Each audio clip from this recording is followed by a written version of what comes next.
Bismillahirrahmanirrahim. Assalamualaikum. Salam sejahtera. Very good morning.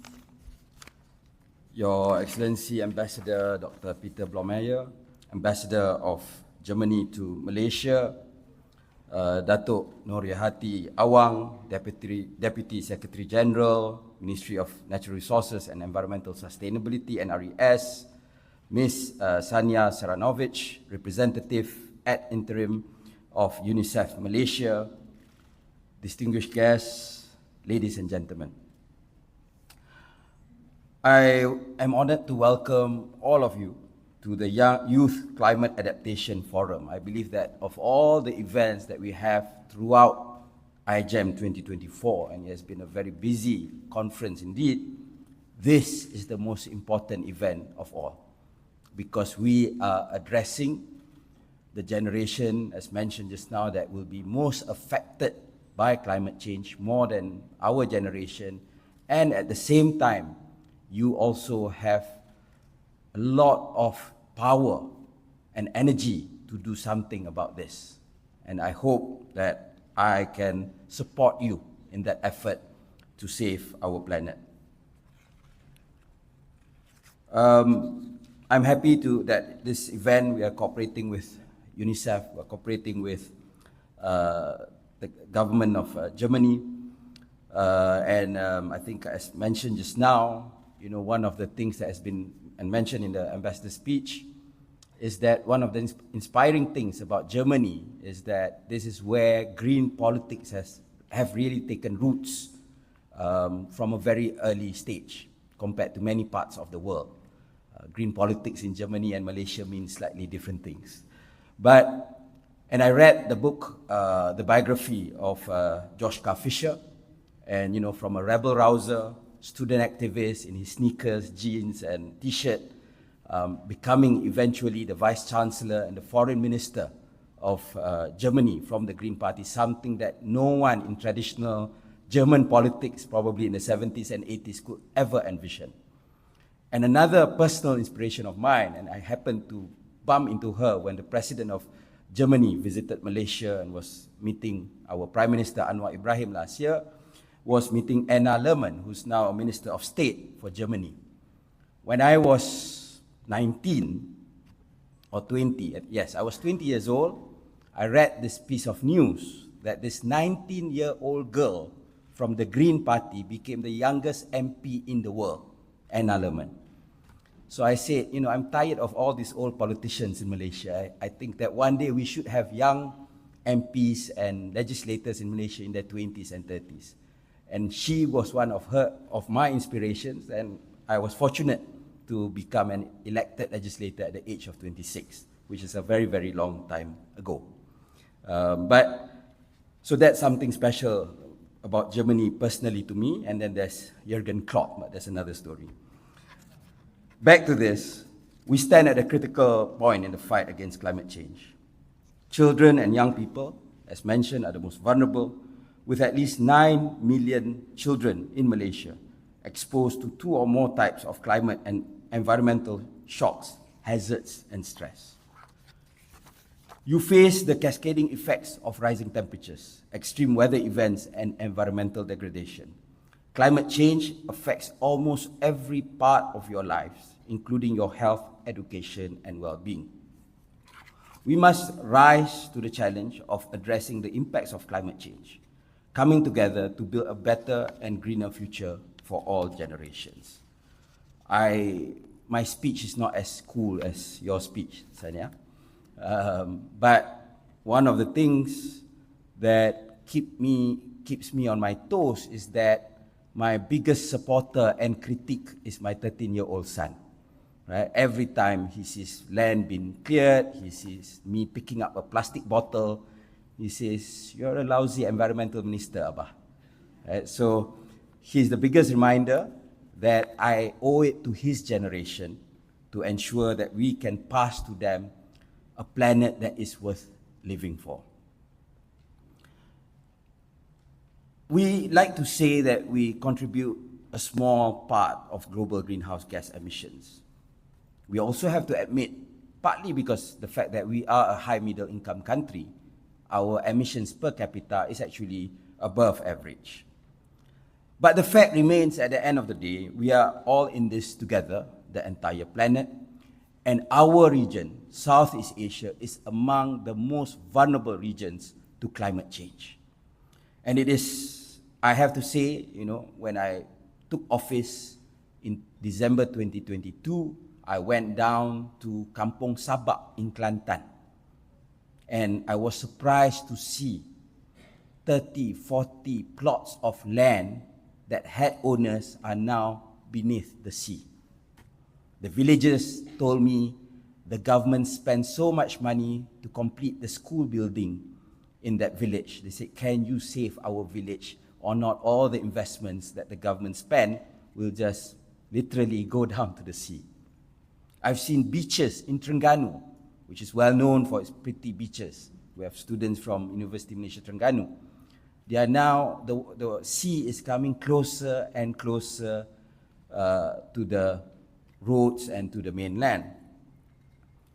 We have heard news in Klang, which is not far from here, where sea water has already reached the drains in the houses there.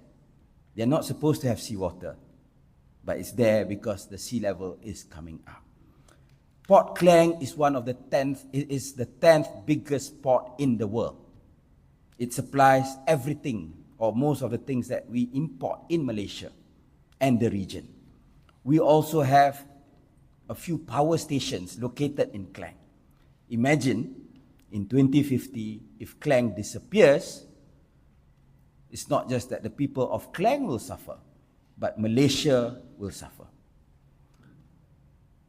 So that is why we, in COP28 in Dubai, we committed to enhance adaptation actions and align our efforts with the targets outlined in the UAE framework for global climate change resilience.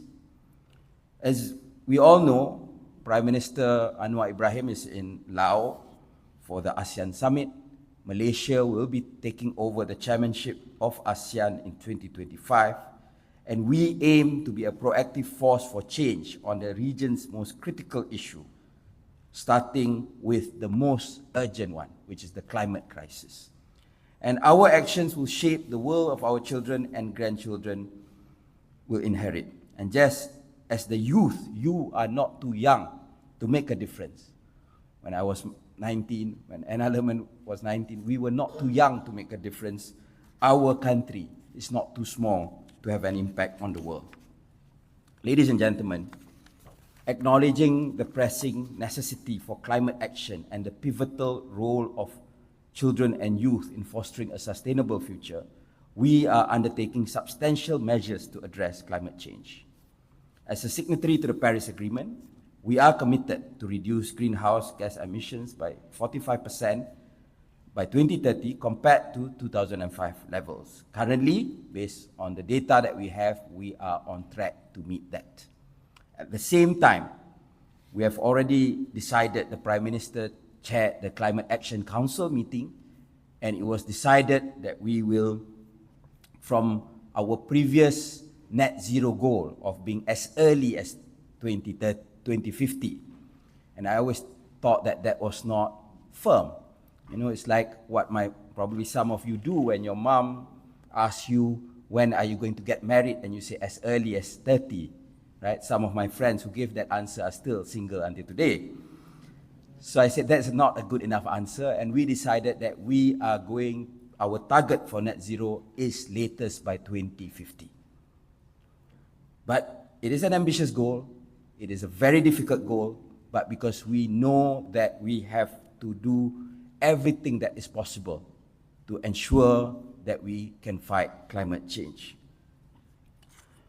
We have updated the National Climate Change Policy, and we are preparing, obviously, the climate change bill that is now, if you go to our website, you can actually see the consultative paper, give your ideas, give your views, your criticisms, your suggestions, and that we hope to bring to Parliament latest by the early part of 2025.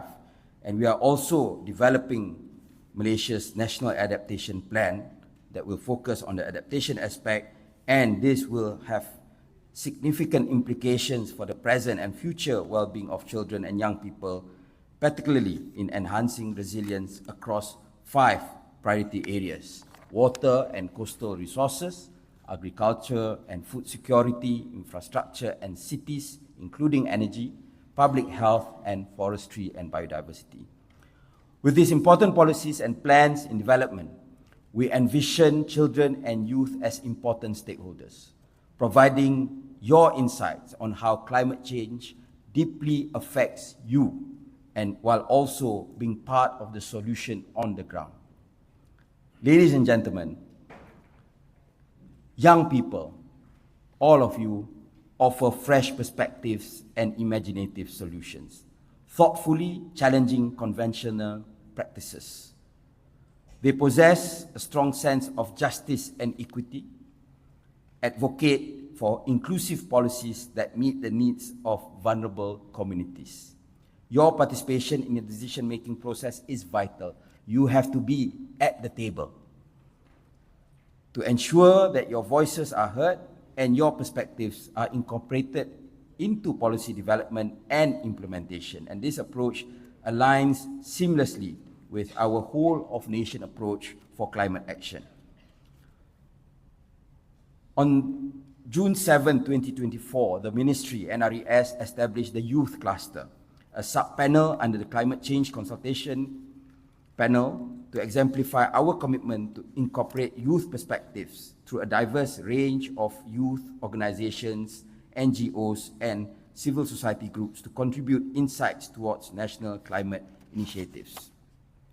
This collaborative approach is particularly significant as we prepare for the upcoming update of the NDC for the UNFCCC, which is scheduled for submission in February next year. According to the joint study by UNDP, UNICEF, and EcoNites, 92% of young people surveyed in Malaysia recognize that climate change is a crisis and are keen to take action. For a politician, 92% is a very good number. Young people are already at the forefront of this issue, but normally you lack the necessary resources, platforms, and opportunities. Through initiatives such as the Youth Environment Living Labs, YEL, which is a bit scary, the acronym, a joint program of UNDP and UNICEF, in collaborations with partners ALAM and EU, you provide critical support for youth climate action. At NRES, our goal is to enable more of these initiatives to flourish and develop in Malaysia, where the youth can truly embrace your roles as agents of change. You are not the leaders of tomorrow. You are the leaders of today. And as we embark on the development of our adaptation plan, our climate change bill, your unique knowledge, expertise, and valuable perspectives drive us to ensure that we deliver an effective plan that aligns with our shared goal of safeguarding our future and our planet. What I can guarantee you, every old man or old woman they were young before. What I can guarantee you is that we will not be condescending when we talk to you. We will truly listen. We may disagree, you may be right, I may be wrong, or vice versa, but we will always listen, consider your views, and we want to ensure that we find the right way forward that is pertinent to the needs of your generation. That is my promise to you, because I have my son, which will keep criticizing me at home. So I look forward to hearing all of you, and I'm excited to learn about the wonderful youth-led initiatives and to hear your ideas. And with that, it is my honor to officially open today's Youth Climate Adaptation Forum. Thank you. Terima kasih, Ketua. Kali ini